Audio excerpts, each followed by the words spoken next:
মিনহা খালাকনাকুম ওয়া ফিহা নুঈদুকুম ওয়া মিনহা নুখরিজুকুম তারাতান উখরা।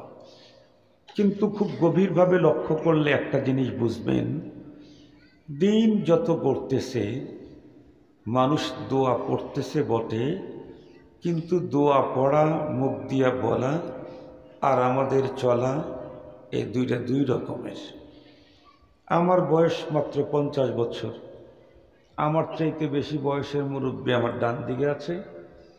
ভাইয়ের বয়সও মনে হয় 50-এর একটু বেশি তো হবেই, আমার চাইতে একটু বেশি বয়স। এই সামনেও অনেক মুরব্বীরা আছেন আমার চাইতে বয়স্ক। আমি যেটা দেখছি, ওনারা তো আমার চেয়ে আরও বেশি দেখছেন, সেটা হলো কোনো গ্রামে মহল্লাতে একজন মানুষ মারা গেলে 1-2 সপ্তাহ মাস ব্যাপী এলাকাতে শোকের ছায়া নেমে আসত। মানুষের মন নরম হয়ে থাকত, মানুষ মসজিদমুখী হতো, মানুষ আল্লাহ আল্লাহ করত, মানুষের ভিতরে ভীতু সন্ত্রস্ততা দেখা দিত। মনে হইতো যে না জানি আমাকেও ধরে নিয়ে যাবে। মানুষ গুনাহের কাজ ছেড়ে দিত, লম্বা টাইম মসজিদের মুসল্লি বেড়ে থাকত। কিন্তু মাত্র কয়েক বছরের ব্যবধানে এখন কি হয়, একই বিল্ডিং, এই ছাদের নিচে একজন মানুষ জীবনের শেষ প্রহর গুনতেছে, মৃত্যু জাকানদানিতে। এতই কষ্ট, পৃথিবীতে যার মরণ আসতে সে সারা আর কেউ বলতে পারবে না, এমন কষ্টের মুখোমুখি আছে। ওই ছাদের উপরেই লোকগুলি নানা রকমের গুনাহের আয়োজন করে আমোদ প্রমোদে মত্ত আছে। হয় না? হয় না? ইভেন এমনও হয় একই ফ্লোরে এই একটা ইউনিট, মাত্র 3 ফিট পরে আর একটা ইউনিটের দরজা। 3 ফিট ভিতরে একটা ওয়াল, শুধু ওয়ালের এই পাশে একজন মৃত্যু জাকানদানিতে লিপ্ত, মৃত্যু জাকানদানিতে লিপ্ত। আজরাইল আলাইহিস সালামের টর্চার সেল তার উপরে শুরু হয়ে গেছে।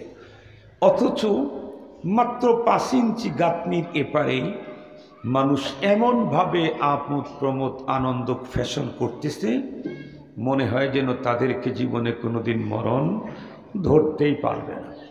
মুহতারাম হাজরিন, এটা তো শহরের কথা বললাম, গ্রামের অবস্থাও অনেক পরিবর্তিত। কেমন? দেখা যায় মানুষকে মাটি দিতে যখন নিয়ে যায়, স্বাভাবিকভাবে লাশটা সবার আগে থাকে।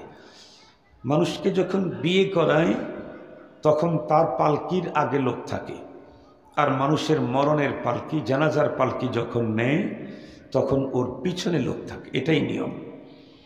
তো মানুষ পিছনে থাকে, একেবারে পিছনে মাটি দিতে নিয়ে যাচ্ছে একজন মানুষকে, তখনও দুনিয়াবি গল্প করে হাসতে দেখা যায়। এখন এমনকি কবরস্থানে গিয়ে কিছু মানুষ মাটি দিচ্ছে, একজন আলেম তালকিন করতেছে যাতে মাটি দেওয়ার দোয়াটা কারো ভুল না হয়।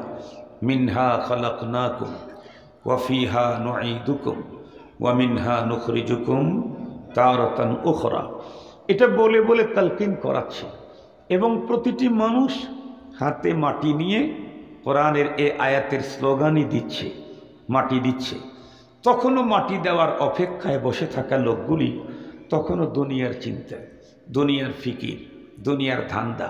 কেউ কারোর সাথে মশকারি করতেও দেখা যায়। অবস্থা দৃষ্টিতে মনে হয় যাকে মাটি দিয়ে দিতে নিয়ে আসছি উনি শুধু মারা গেছেন, আমাদেরকে আর কোনো দিন মরতে হবে না। অবস্থা দৃষ্টি মনে হয় আমরা যে আয়াত পড়ি এই আয়াতের কিছুই বুঝি না, অথবা যদি বুঝি তাহলে অন্তরে তার বিশ্বাস করতে পারি নাই।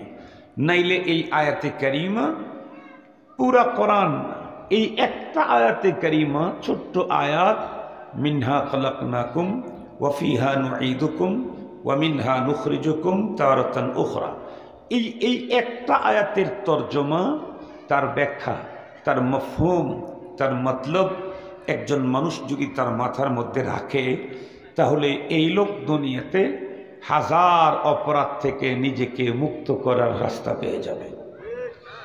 তার দ্বারাই গুনাহ হবেই না, তাকে জোর করে মানুষ গুনাহ করাইতে পারবে না। যে লোকের মাথার মধ্যে এই ফিকির যে মাটির তৈরি আমি, মাটিতেই রিটার্ন ব্যাক, আবার আমাকে মাটি থেকে বের করে নেওয়া হবে মালিকের সামনে, এ কথা কারো মাথায় থাকলে সে আর একজনের সাথে খারাপ আচরণ করবে না, কারো সম্পদ লুণ্ঠন করবে না, কারো মান নষ্ট করবে না, কারো জানের উপরে আক্রমণ করবে না, কারো সন্তানকে নষ্ট করবে না, কারো সম্পদ নষ্ট করবে না, কারো উপরে জুলুম করবে না, কখনো গুনাহের কাজে যাবে না। তাকে রশি দিয়ে বেঁধে রাখলেও আজানের পরে তাকে বেঁধে রাখতে পারবে না। সে সব কিছু ছিন্ন ভিন্ন করে দৌড়াবে মসজিদের দিকে। আল্লাহ পাক এ কারণেই এই আয়াতে কারিমার উপরে সংক্ষিপ্ত কথা আপনাদের খেদমতে পেশ করব। অনেক লম্বা কথা বলার সুযোগ নাই, প্রয়োজনও নাই। আমি তো আপনাদের এই মহল্লাতে, এই মাদ্রাসাতেও 2.5 ঘন্টার ওয়াজ করেছি। মোহতারাম হাজিরিন, এখন আর 2.5 ঘন্টা ওয়াজ করার টাইমও নাই, সুযোগও নাই, দরকারও নাই। কারণ এখন তো আর আগের মতো ওয়াজ হবে না।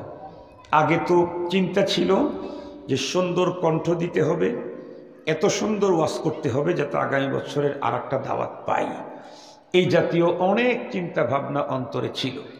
এখন আর ওই চিন্তা নাই। এখন চিন্তা হলো যে দুটি কথা বলে যদি মানুষের অন্তরটাকে মডিফাই করা যায়, তারা যদি পরপারের পুঁজি করে, তাহলে আমার জন্য অনেক ফায়দা হলো। সাথে সাথে এটাও মাথার মধ্যে থাকে, এতগুলি মানুষ আমাকে 1 ঘন্টা করে সময় যদি দেয়, আর আমি যদি তাদেরকে এই 1 ঘন্টা ফেরত দিতে চাই, তাহলে আমার 2-4 মাস লেগে যাবে। একজনকে 1 ঘন্টা সময় দিল, এটা যদি আমার ফেরত দেওয়া লাগে, তো আমার 1 মাসেও হবে না, 2 মাসেও হবে না। এই জন্য খুব অল্প সময়ে আপনাদের দামি জীবন, এটা আমি নষ্ট করতে চাই না। অল্প সময় ইনশাআল্লাহ আলোচনা করে আপনাদের কাছ থেকে বিদায় নেব। আমি সর্বপ্রথম কোরআন শরীফের আয়াতের তর্জমা দিয়েই আলোচনা শুরু করি। আল্লাহ পাক বলেন, মিনহা খালাকনাকুম, তোমাদের প্রত্যেককে এই মাটি থেকে আমি সৃষ্টি করেছি। ওয়াফিহা নুঈদুকুম, এ মাটিতেই আবার তোমাদেরকে ব্যাক পাঠাবো। এই ব্যাগ মানে এই ব্যাগ না, এই ব্যাগ হলো ইংরেজি, মানে ফেরত পাঠাবো। ওয়ামিনহা নুখরিজুকুম তারাতান উখরা, একবার তো মাটি থেকেই তৈরি করেছি। আল্লাহ বলেন, মাটিতে ব্যাগ পাঠাবার পরে আবার তোমাদেরকে দ্বিতীয়বার মাটি থেকে বের করে নিয়ে আসবো। এটা হলো সরল তর্জমা। এটার উপরে কিঞ্চিত আলোচনা আমরা শুনি। আল্লাহ পাক বললেন, এ মাটি থেকে তোমাদেরকে তৈরি করেছি। তাহলে পৃথিবীর সব মানুষ কি মাটির তৈরি? বলে জি, নিশ্চিত পৃথিবীর প্রতিটি মানুষ মাটির তৈরি। এটা একটু উঁচু করে দাও। পৃথিবীর প্রতিটি মানুষ মাটির তৈরি। কেউ ডাইরেক্ট মাটির তৈরি, কেউ ইনডাইরেক্ট মাটির তৈরি। ডাইরেক্ট মাটির তৈরিকে পৃথিবীর প্রথম মানুষ, প্রথম পয়গম্বর সাইয়্যিদিনা আবুল বাশার আদম আলাইহিস সালাম, উনি হলেন পৃথিবীর প্রথম মানুষ, প্রথম পয়গম্বর, ডাইরেক্ট মাটি দিয়ে তৈরি। তো কেমনে বানাইলেন একটু আপনাদের খেদমতে বলি। বহুবার শুনেছেন, আজকে শুনলে আরো ঈমান বাড়বে, লস নেই। আল্লাহর কোরআন আল্লাহ বলেন, ওয়াদাক্কির ফাইন্নাদ-যিকরা তানফাউল মুমিনিন। ওগো রাসূল, আপনি বারবার মানুষকে দ্বীনের কথা শোনান। কেন? দ্বীনের কথা ঈমানদাররা শুনলেই তাদের খুব ফায়দা হয়। এ কথা জানি কে বলেছেন? আল্লাহ। তো আমার ভিতরে যদি ঈমান থেকে থাকে, তাহলে এই আলোচনা শুনলে ফায়দা হবেই হবে। এ কথা কে বলেছেন জানি? আল্লাহ বলেছেন। মিস হওয়ার কোনো সম্ভাবনাই নাই। মুহতারাম হাজিরিন, আল্লাহ পাক যখন চাইলেন মানুষ তৈরি করবেন, প্রথমে তৈরি করলেন মানব আত্মা। মানব আত্মা একটা টাইমে সমস্ত আত্মাকে আল্লাহ পাক তৈরি করেছেন। এমন না যে আদম আলাইহিস সালামের আত্মা আগে তৈরি, আমাদের আত্মা পরে তৈরি, এমন না। পৃথিবীর সমস্ত মানুষ আদম আলাইহিস সালাম থেকে শুরু করে কিয়ামত পর্যন্ত যত মানুষ এই পৃথিবীতে আসবে, একদম কিয়ামতের আগ মুহূর্তে, একদম লাস্টের টাইমে যেই লোকটা জন্ম নিবে, এই লোকের আত্মাও যখন তৈরি, আদম আলাইহিস সালামের আত্মা তখন তৈরি।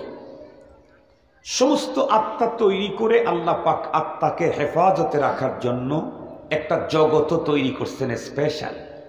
সে জগতের নাম আলমে আরওয়াহ, রুহের জগৎ। এই জগতে আল্লাহ পাক আত্মা তৈরি করে রেখে দিয়েছেন। অনেক পরে এসে রব্বে করিম চাইলেন তাহলে এখন মানব বডি তৈরি করে মানুষ পাঠান শুরু করি। তো সর্বপ্রথম আদম আলাইহিস সালামের বডিটা বানালেন। খুব মজার কথা, আদম আলাইহিস সালামের বডি বানাইতে আল্লাহ পাক আজরাইল আলাইহিস সালামকে অর্ডার করলেন, তুমি পৃথিবীর জায়গা জায়গা থেকে নানা রঙের, নানা ঢঙ্গের, নানা স্বভাবের মাটি এক জায়গায় করো। কেন? কারণ এ পৃথিবীর সব মানুষকে আমি এক রঙের বানাবো না। কাউকে ফর্সা, কাউকে কালো, কাউকে খাটো, কাউকে বেটে, কাউকে লম্বা, কাউকে ভুটকু, কাউকে শুটকু, কাউকে এমন, কাউকে তেমন, কারো মেজাজ একরকম, কারো মেজাজ আর এক রকম। আর সবগুলার মূলে যেহেতু আদম আলাইহিস সালাম, এই জন্য তার ভিতরে সব ধরনেরটাই লাগবে। এজন্য প্রান্ত প্রান্ত থেকে রব যতটুকুন মাটির কথা বললেন, আজরাইল ইসলাম মাটি নিয়ে আল্লাহ পাকের কাছে জমা দিলেন।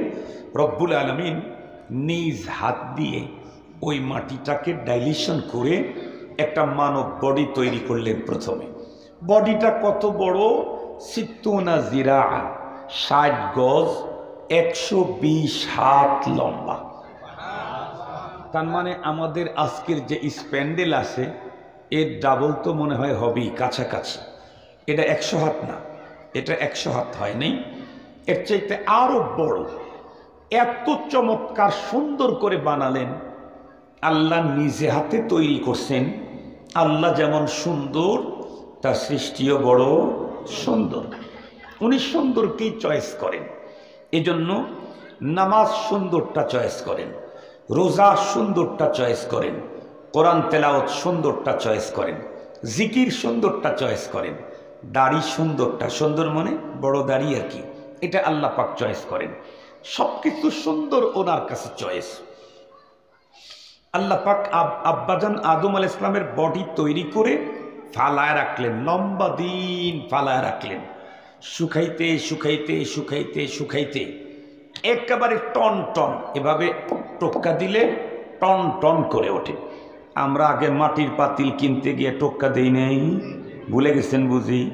ভুলে যান নাই? মাটির পাতিল কিনতে গিয়ে টোক্কা, আমরা টোক্কা দেওয়ার সাথে সাথে কুমাররা করতো কি, লাঠি দিয়ে আবার বাড়ি দিয়ে দেখায় দিত, দেখো কি টন টন করে। তার মানে যেটা টন টন করে ওটা ভালো, যেটা ড্যাপ ড্যাপ করে ওটা ডাস্টবিনে ফেলো, এটা ভালো না।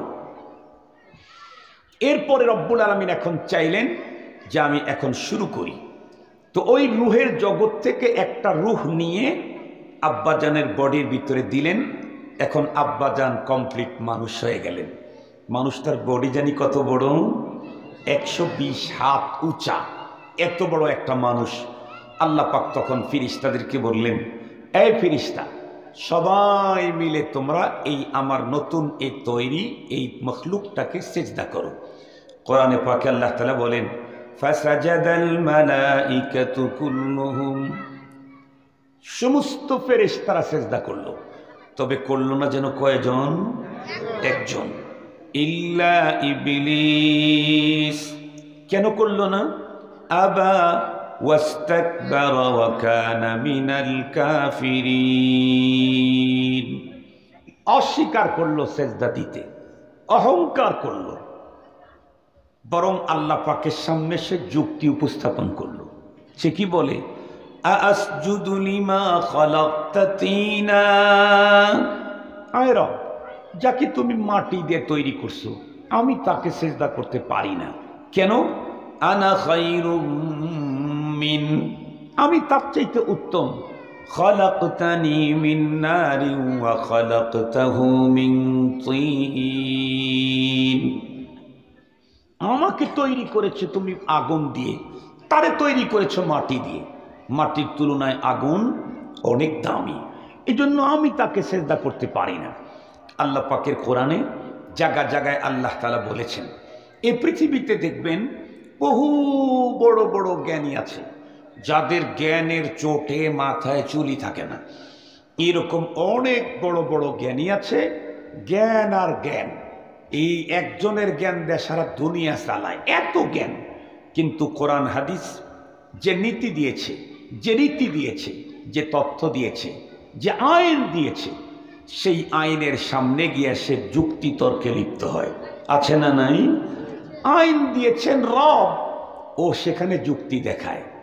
আইন দিয়েছেন তার সৃষ্টিকর্তা, সৃষ্টিকর্তার আইনের সামনে যুক্তি দেখায়। এ পৃথিবীর যেই মানুষগুলি কোরআনের আইনের বিরুদ্ধে যুক্তি উপস্থাপন করবে, আল্লাহ পাক তাদের ব্যাপারে কোরআনের জায়গায় জায়গায় বলেছেন লা ইয়াকিলুন। আল্লাহ বলেন ওদের আসলে বোধ শক্তি নাই। ওদের কি নাই? বোধ শক্তি নাই। ওরা এরোপ্লেন তৈরি করতে পারে, ওরা উড়োজাহাজ তৈরি করতে পারে, ওরা ফাইটার মিগ 29 তৈরি করতে পারে, ওরা অ্যাটম বোমা তৈরি করতে পারে, ওরা পারমাণবিক অস্ত্র তৈরি করতে পারে, কিন্তু ওদের আসলে বোধই নেই। কেন? বোধ যদি থাকতো, রব হুকুম দিয়েছেন সেই হুকুমের বিরুদ্ধে ও সৃষ্টি হয়ে যুক্তি উপস্থাপন করা, এটা তো বলদার বেআকলের কাজ। যেমন ইবলিস এই দলের ইমাম, এই গ্রুপের ইমাম, কিয়ামত পর্যন্ত যত মানুষ কোরআনের আইনের বিরুদ্ধে যুক্তি উপস্থাপন করে এটাকে ভিন্ন পথে প্রবাহিত করার চেষ্টা করবে, এদের ইমাম হলো ইবলিস। ইবলিসেরই বোধ শক্তি নাই। কেমনে নাই? আচ্ছা বলেন তো দেখি। ও যে বলল যে আমি মাটির চাইতে উত্তম, এজন্য আমি সেজদা করতে পারবো না। আমি আপনাদেরকে জিজ্ঞেস করি, ও মাটির চাইতে উত্তম, 1 মিনিটের জন্য মেনে নিলাম, কিন্তু ফেরেশতা কি ওর চাইতে উত্তম না? কথা বলেন না কেন? ওকে তৈরি করছে আগুন দিয়ে, ফেরেশতাকে তৈরি করেছেন নূর দিয়ে। আগুনের চাইতে নূর কত বেশি দাম। আপনারা বলেন তো দেখি, 1 কেজি খেরের দাম বেশি না 1 কেজি চাউলের দাম বেশি? কথা বলেন না কেন? 1 কেজি খেরের চাইতে 1 কেজি চাউলের দাম বেশি। কিন্তু 1 কেজি চাউলের দাম বেশি না 1 কেজি স্বর্ণের দাম বেশি? এটার যে বেশি, কত বেশি, এটা হিসাবই করা যাবে না। মাটির চাইতে আগুন দাম বেশি, কিন্তু আগুনের চাইতে নূর যে কত দামি, এ তো হিসাবই করা যাবে না। সেই নূরের তৈরি সমস্ত ফেরেশতারা সিজদা করলো, অর্থ ভাবা দরকার ছিল আমার চাইতে অনেক গুণে বেশি উন্নত উপাদান দিয়ে তৈরি যেই ফেরেশতা, তারা সবাই মিলে সিজদা করলো, আমি তাদের তুলনায় অনেক অনেক অনেক নিচে। আমি সেজদা না করা, এটা বেয়াকুফি আর নির্বোধের কাজ ছাড়া কিছুই হতে পারে না। কিন্তু এটা আর বুঝে আসেনি। ও যখন যুক্তি দিল আল্লাহ তারে মাটিতে তৈরি করছো, আমি মাটিকে সেজদা করতে পারি না, রব্বুল আলামিন তখন পাল্টা আর একটা যুক্তি দিলেন। কি আমার সামনে যুক্তি দেখাস? তাহলে ভালো করে শোন। আল্লাহ পাক বলেন, ইয়া ইবলিস মা মানাকা আন তাসজুদা লিমা খালাকতু বিয়াদাই আস্তাকবারতা আম কুনতা মিনাল আলিন। আল্লাহ ডেকে বলেন, ইয়া ইবলিস, ওই কমবখ্ত বদনসিব ইবলিস, মা মানাক, কে তোকে বাধা দিল, আন তাসজুদা লিমা খালাকতু বিয়াদাইয়া, আমি রব আমার নিজ হাতে যেই সত্তাটাকে তৈরি করলাম তাকে সেজদা করতে তোকে কে বাধা দিল? ভালো করে বুঝবার জন্য একটা মিসাল দিলে তখন আপনাদের চেহারা পরিবর্তন হয়ে যাবে। এই যে আমার হাতের ভিতরে একটা কাগজ আছে, কাগজটা হলো দুই পাট আছে। আমি যদি এখান থেকে ছিঁড়ে একটা পাট হাতে নেই, এই এতটুকুন কাগজ আপনারা কয় টাকা দিয়ে কিনবেন? 10 টাকা।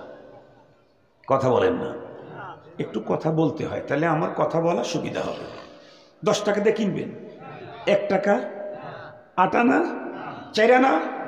পাওয়াই তো যায় না। তারা আবার 4 আনা না বলেন কে? 4 আনা তো এখন খুঁজেই পাওয়া যায় না। খুঁজে যদি পাওয়াও যায় তারপরেও এই কাগজ কেউ 4 আনা দিয়া কিনবে না। তার মানে ধরে নিতে পারি যে এই কাগজটার কোনো মূল্যই নেই। কিন্তু এই কাগজের উপরেই যদি আমাদের দেশের প্রধানমন্ত্রী, প্রাইম মিনিস্টার, উনি নিজ হাতে কলমে যদি লিখে দেন এই কাগজের বাহককে 50 কোটি টাকা দিয়ে দেওয়া হোক শেখ হাসিনা, এখন এই কাগজের দাম কত? আর একটু জোরে বলেন, সবাই তো বুঝাই বলতেছেন। কিছুক্ষণ পূর্বে এ কাগজের কোনো মূল্যই ছিল না, কিন্তু মূল্যহীন কাগজের উপরে যখন সম্মানিত প্রধানমন্ত্রীর কলমের ছোঁয়া লেগেছে, মূল্যহীন কাগজটা এখন 50 কোটি টাকা হয়ে গেছে। আল্লাহ পাক ইবলিসকে ডেকে বলে, আই কমবখ্ত বদনসিব ইবলিস, মা মানাআকা আন তাসজুদা লিমা খালাকতু বিয়াদাইয়া। তুই শুধু দেখলি আদম আলাইহিস সালাম মাটির তৈরি, এটাই দেখলি, এই মাটিতে কার হাতের ছোঁয়া লেগেছে তা দেখলি না? তুই শুধু দেখলি মাটির তৈরি, এই মাটিতে কার হাতের ছোঁয়া লেগেছে তা দেখলি না? প্রাইম মিনিস্টারের কলমের ছোঁয়ার কারণে মূল্যহীন কাগজ যদি 50 কোটি টাকা মূল্যের হয়, রব্বুল আলামিন যেই মাটিতে টাচ লাগাইছেন সেই মাটির দাম কি পরিমাণে হয়? মুহতারাম হাজিরিন, তাহলে আল্লাহ পাক রব্বুল আলামিন আদম আলাইহিস সালামকে ডাইরেক্ট মাটি দিয়ে তৈরি করেছেন, কিন্তু সেই মাটি দিয়ে তৈরি করেছেন কার হাত দিয়ে যেন? আর একটু যদি বলেন, কার হাত লাগাইছেন? আরো কুরসি, চন্দ্র, সূর্য, গ্যালাক্সি, তারকা কোনো কিছু তৈরি করতে রব্বে করিম তার নিজের হাত ব্যবহার করেন নাই, কিন্তু আব্বাজান আদম আলাইহিস সালামকে তৈরি করতে, প্রথম মানুষটাকে তৈরি করতে আল্লাহ পাক নিজের হাত ব্যবহার করেছেন। তবে বানিয়েছেন কি দিয়ে? মাটি। কথা বলেন না কেন? বানিয়েছেন কি দিয়ে? মাটি দিয়ে।